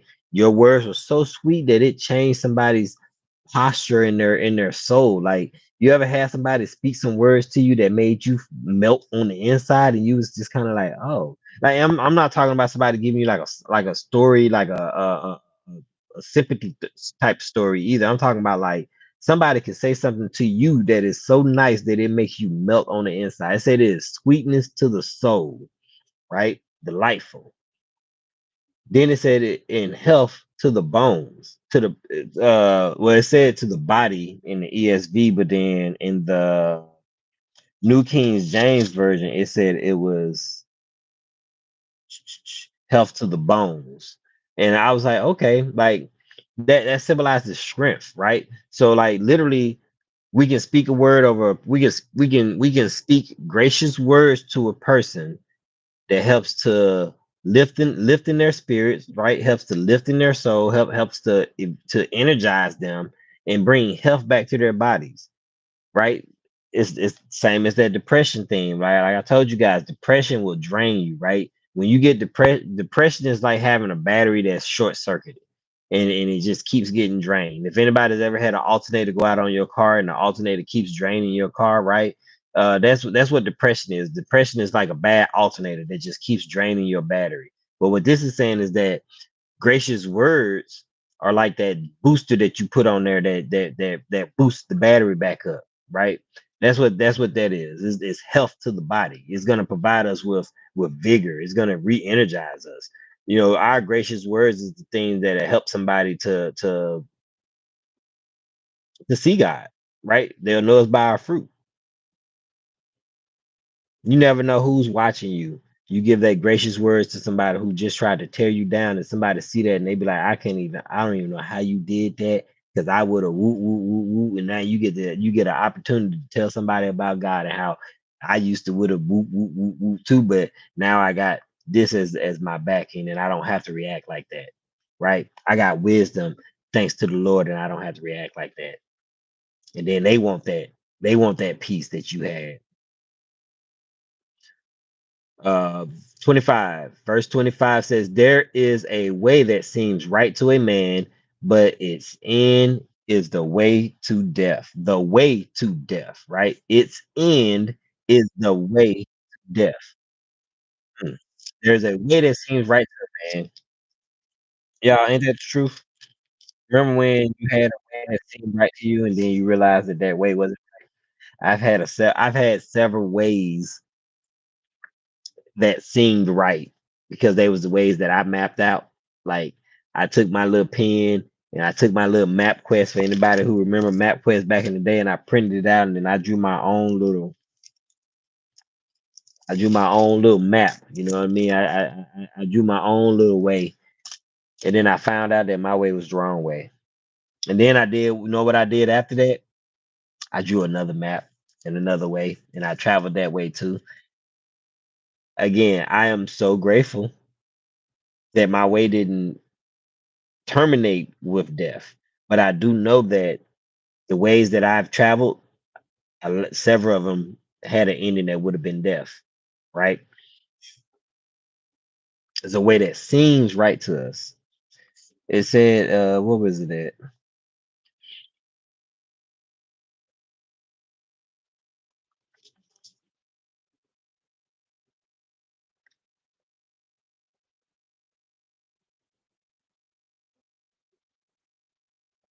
All right.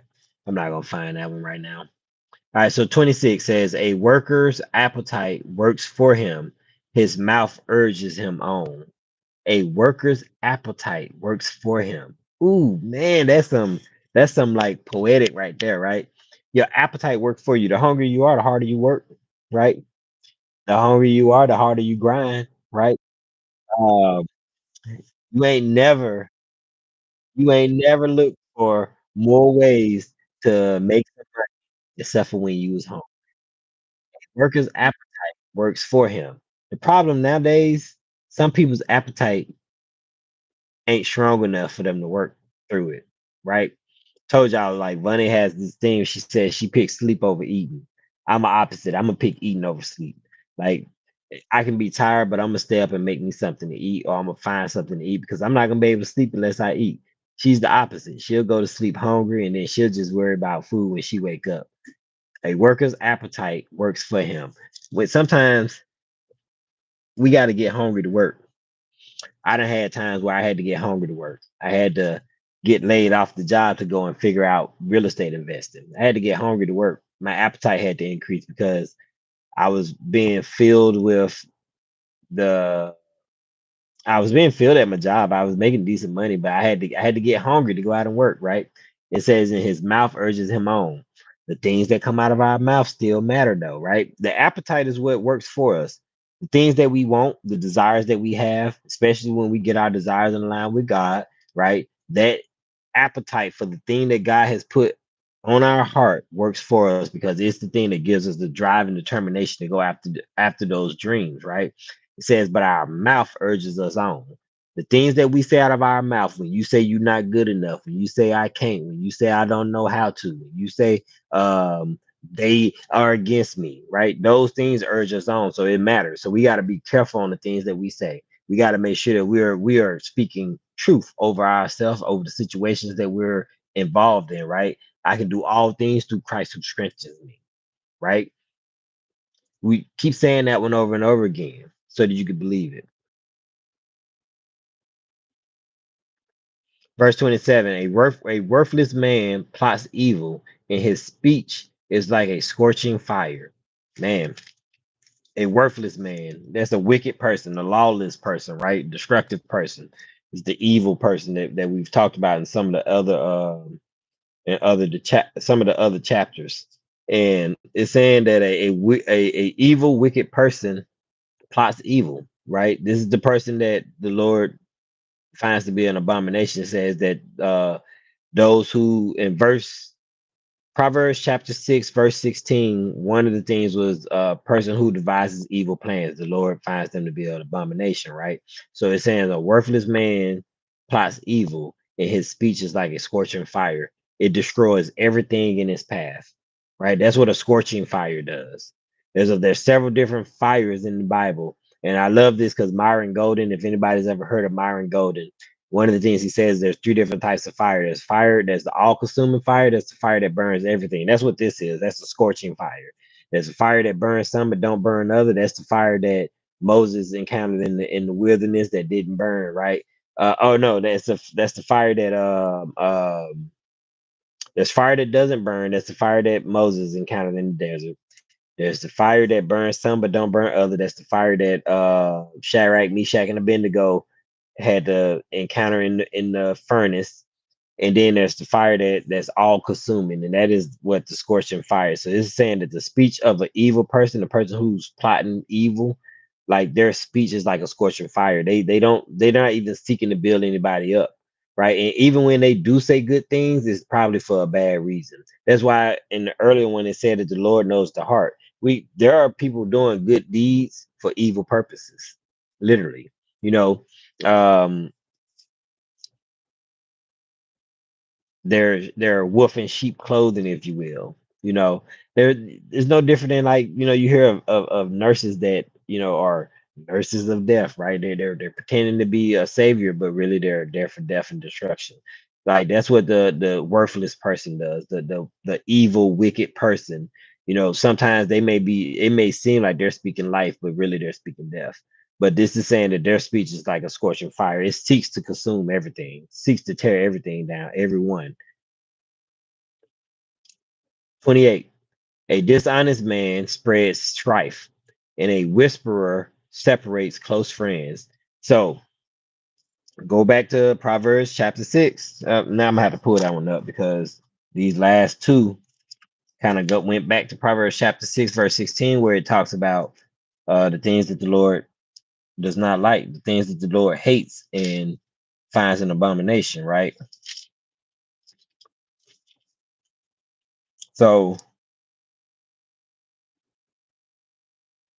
and a matter of fact, all right, so here we go. I'm gonna go back up because the wicked man in so that same so verse 27 says a worthless man plots evil and his speech is like a scorching fire. So in Proverbs chapter 6 verse 9, I mean verse 12, it says a worthless person, a wicked man walks on a perverse walks with a perverse mouth.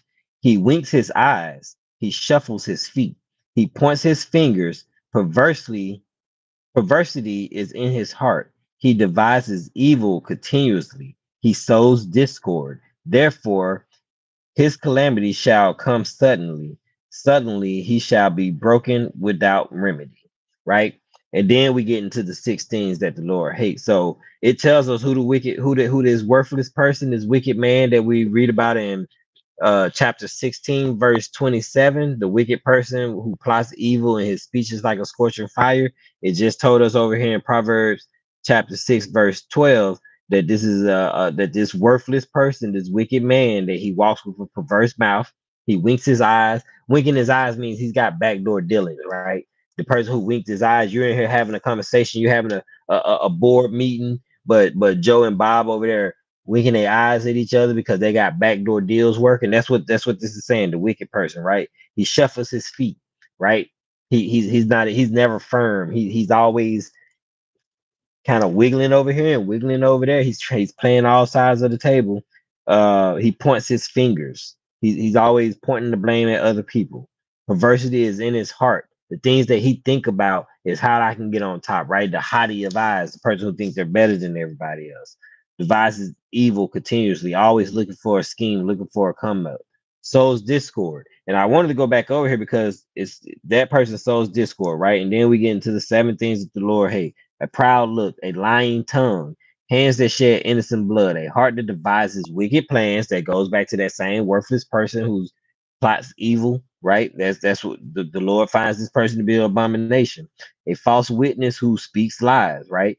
And one who sows discord amongst brethren. These are the people, these are the what the Lord finds to be an abomination. So then when we go down here to 28, and it tells us that a dishonest man spreads strife, right? A liar spreads strife, right? Division. A liar will spread hate and discontentment and conflict and break up groups. And then it says a whisperer separates close friends. A gossiper, the person who's going back, who's playing both sides of the table again, right? You putting friends against each other. But it told us already in Proverbs chapter 6 verse 16 through 19, one of the things that the Lord hates is a person who is one who sows discord amongst brethren. Now, I believe wholeheartedly the brethren is especially the people of God, right? But take this into other scenarios. Think about the whisperer, the person around your office who's just seeking to cause this, who's just seeking to stir up trouble. The only reason why they come into the office to give you some gossip to try to stir up some trouble, right? Sometimes even seems like it's what's the word, innocent, just innocent banter, just innocent gossip. No, this is telling us that we shouldn't be that way, right? We should not be gossipers. We should not be whisperers, because when we become whisperers and gossipers, we separate close friends. We tear down relationships. We break up organizations. Businesses fail because there's a whisperer amongst you.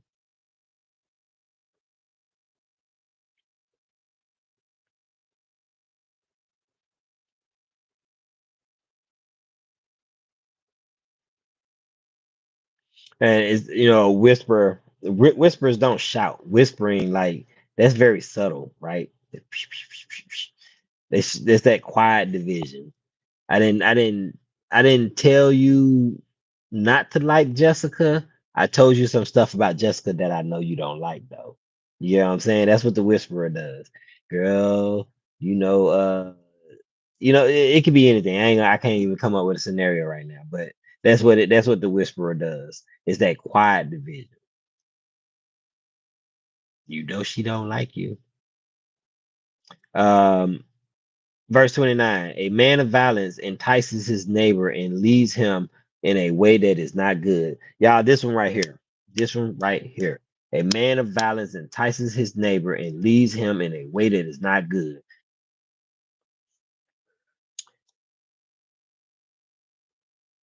I told you I watched this show called Fear Thy Neighbor.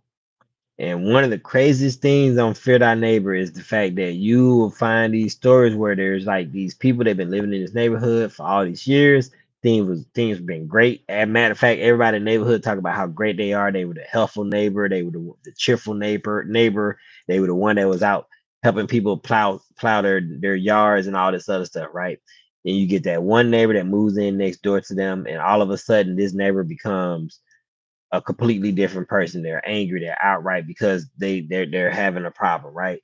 A man of violence, a man of violence can entice his neighbor and lead him down a way that is not good.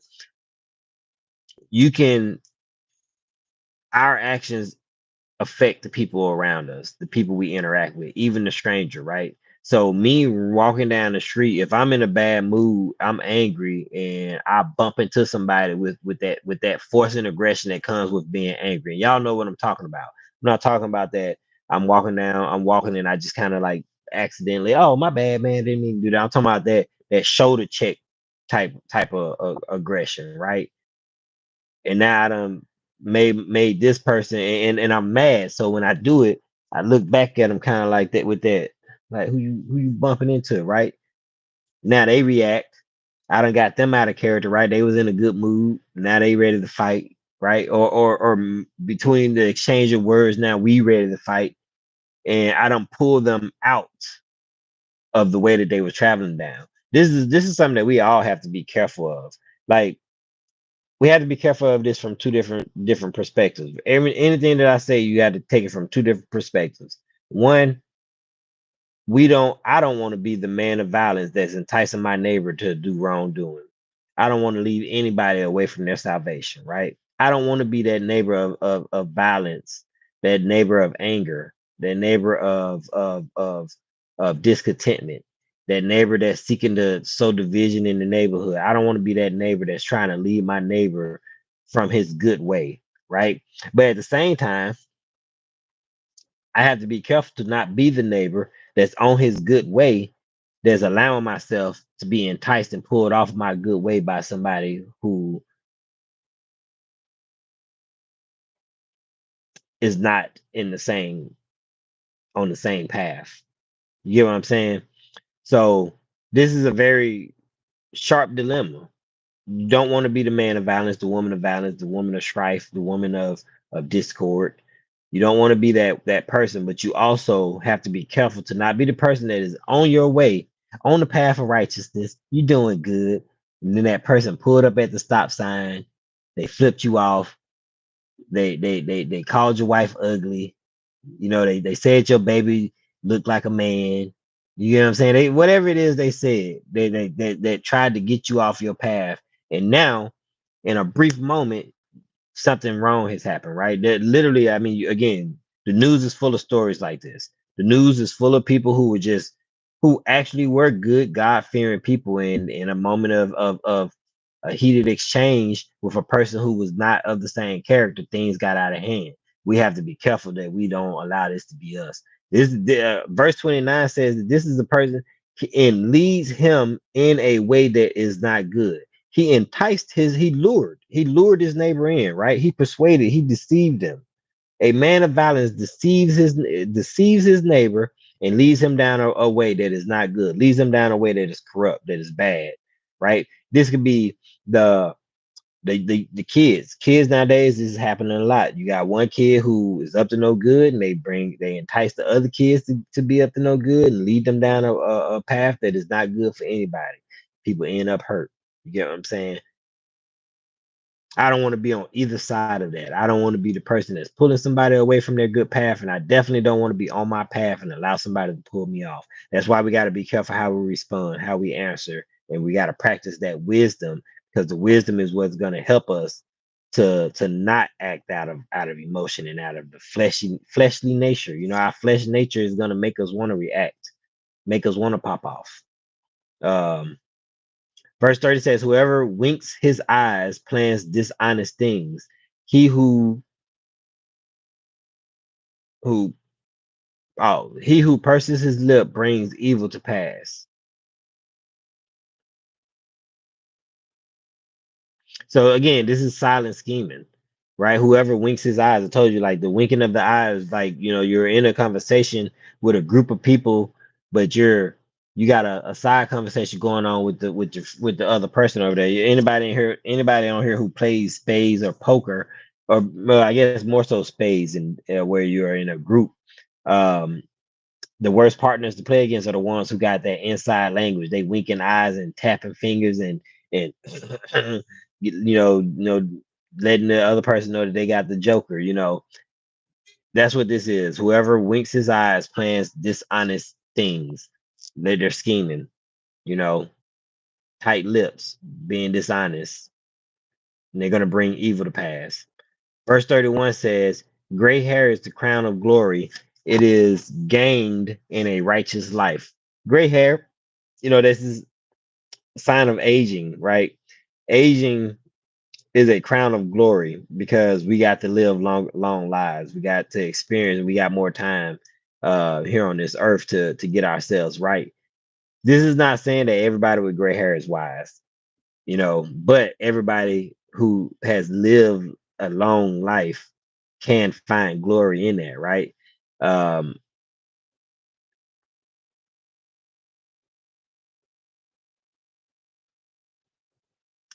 Verse 32, whoever is slow to anger is better than the mighty.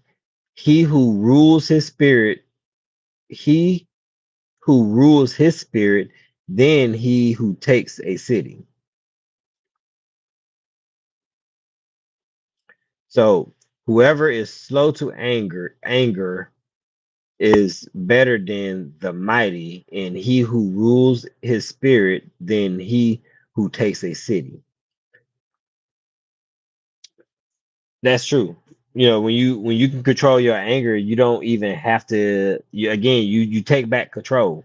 I was listening to this podcast earlier today that was talking about controlling the way we respond and choosing how we respond in situations and how it can really like change and impact our life.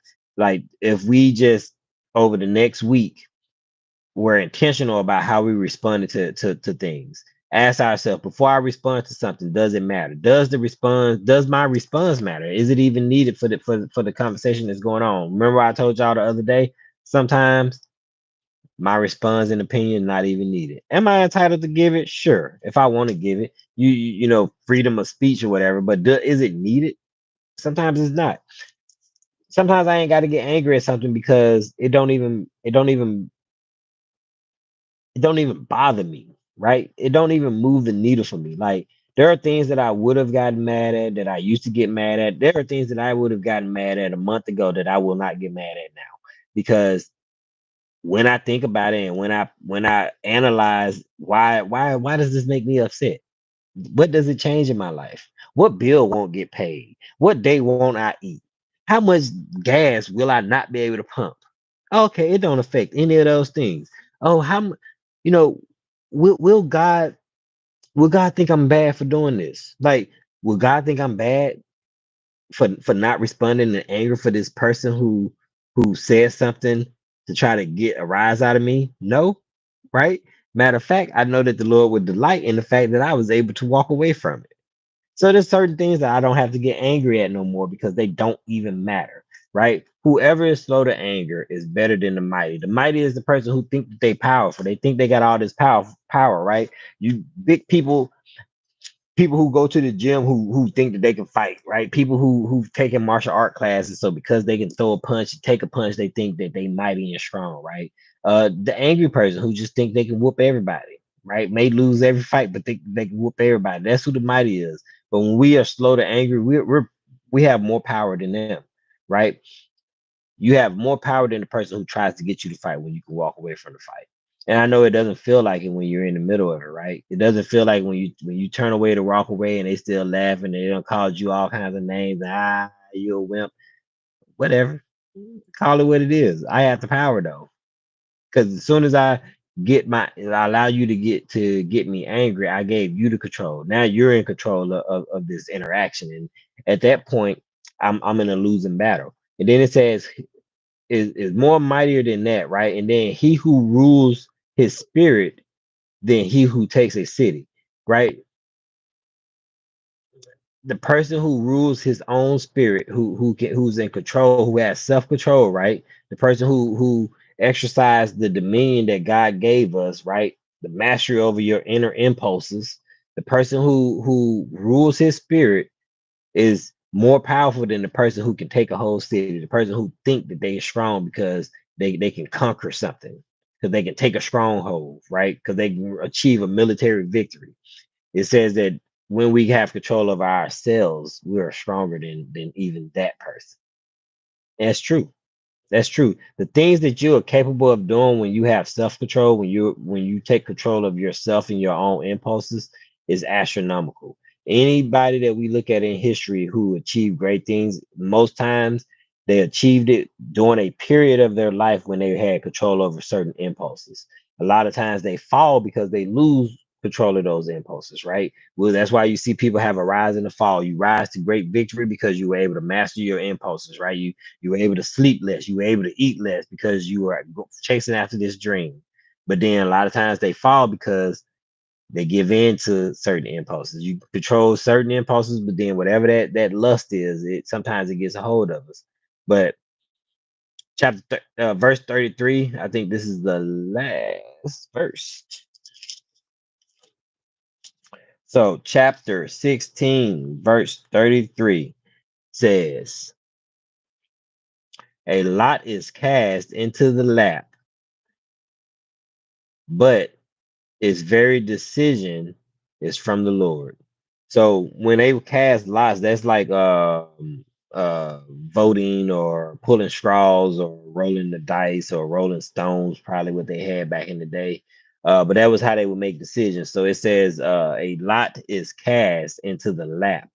And the lap is like a person's lap, right? Um, but they're saying like you flipped a coin, right? A coin is flipped into a person's lap, but every decision is from the Lord. Every decision. The decision means to cut off, right? If you got multiple options when you decide on something, you pick one and then you cut the others off, right? When you get married, you make a decision. You're gonna pick your wife and you cutting off all them other women, right? When you make a decision, uh when you go out to eat, normally when you make a decision, you pick that meal and you're not gonna order all them other meals, right? Now impulses to get us, right? We can't, because like we just got finished talking about, sometimes we got to learn how to control some impulses, but generally speaking, that's how we decide when we go to eat something. So it says that every decision, when it's time to actually cut something off, that comes from the Lord. We still get to have a part to play in that though, because we still got free will. But that's the Lord will help us to decide on something. Sometimes we just don't want to pick it.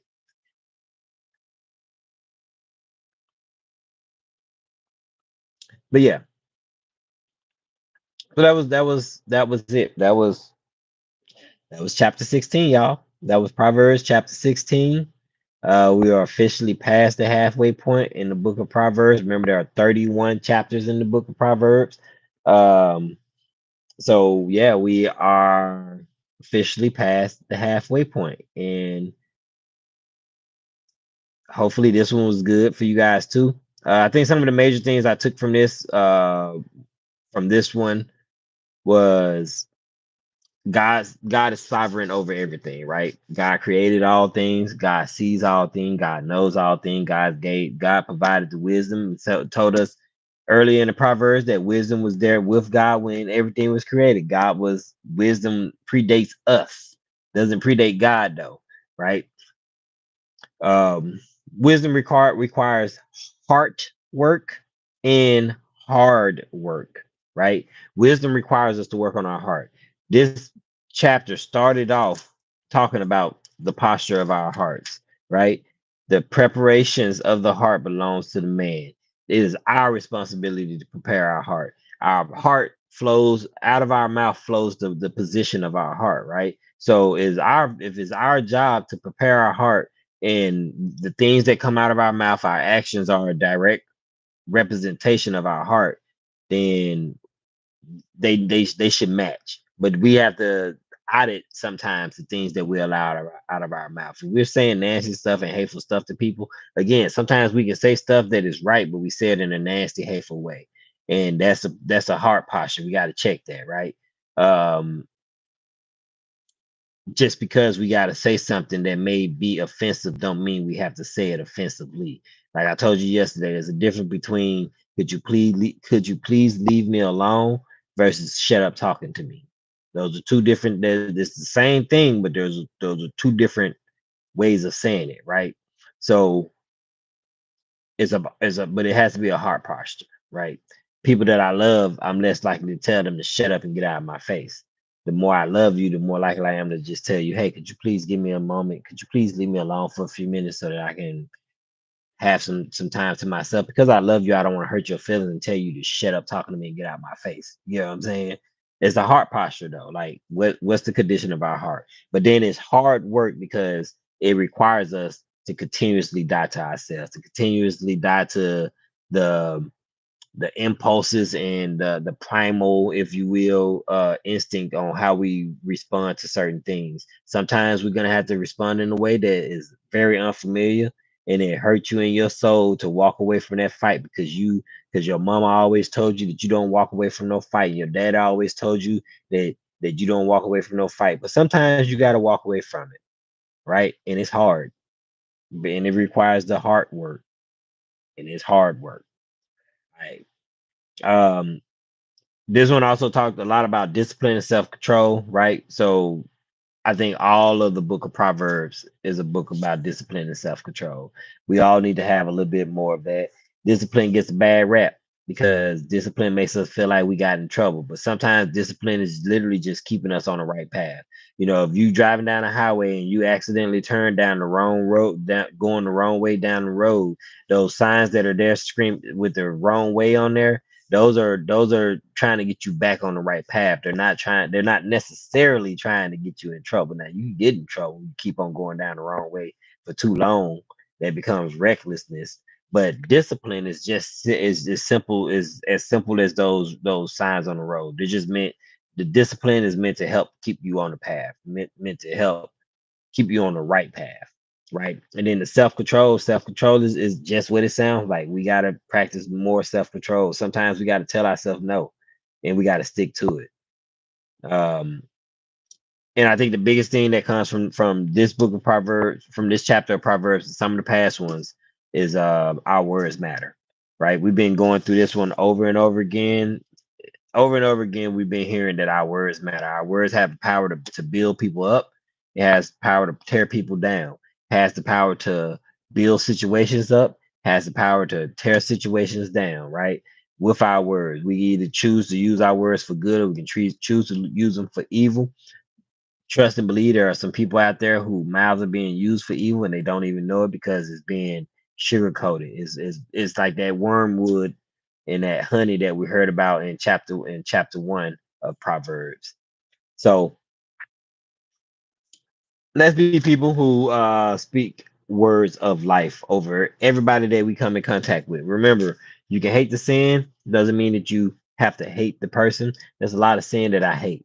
I love people, and I even love the people who are caught in the sin because I know that redemption is possible for them the same way redemption has been possible for me. Okay, and I believe that wholeheartedly. So yeah, I'm gonna be getting off. I need to go and cook me something to eat. It's 2:15, and I love you guys. I hope that you guys took something from this Proverbs chapter 16 Bible study. Tomorrow we'll be doing Proverbs chapter 17, and yeah, and we're gonna keep on powering through this, and I'm gonna keep on working on figuring out what the next chapter or next book of the Bible is gonna be. But until then, I'm gonna pray us out, and yeah, that's it. Heavenly Father, I just want to thank you for chapter 16, Lord, of Proverbs. Lord, I want to thank you for so many in-depth bombs that you dropped on in this proverb. Lord, I thank you for giving Solomon this wisdom to write these down and to provide them to us for our learning and our reproof and correction. Lord, I pray that we will become every day more diligent in seeking wisdom and knowledge from you, Lord. I pray that we will become more disciplined and have more self-control, Lord. I pray that our words will continue to be the fountain of life, Lord, that we will pour out into those individuals that you send our way. Lord, I pray that we will continue to improve in our anger, in our response to others. Lord, we pray that if we are those people that are seeking to be on the right path or on the right path, Lord, that are that we have enough discernment and self-control and understanding, Lord, to not allow ourselves to be pulled off of those right paths. Lord, I pray that we will be people that will help to pull others onto the path of righteousness, not allowing ourselves to be pulled off. Lord, I want to pray for anyone who's watching this who may be dealing with any type of trouble, Lord, maybe that whether that be financial, relationship, mental health, Lord, because mental health is real. Um, Lord, I pray that your Holy Spirit will continue to reach out to them, continue to call out to them, Lord, that your wisdom will continue to call out to them, Lord, and that in all of that calling that our ears will become here clear, Lord, and that we'll be able to hear and answer that call. Lord, we love you and we thank you. In Jesus' name, amen. All right, y'all. Um, yeah, I'm about to go upstairs and make me some salmon and some crab legs because Bunny has a allergy to shellfish, so I'm gonna eat them at nighttime. I'm gonna actually go sit outside on the patio and eat them so that they don't have to smell up the house.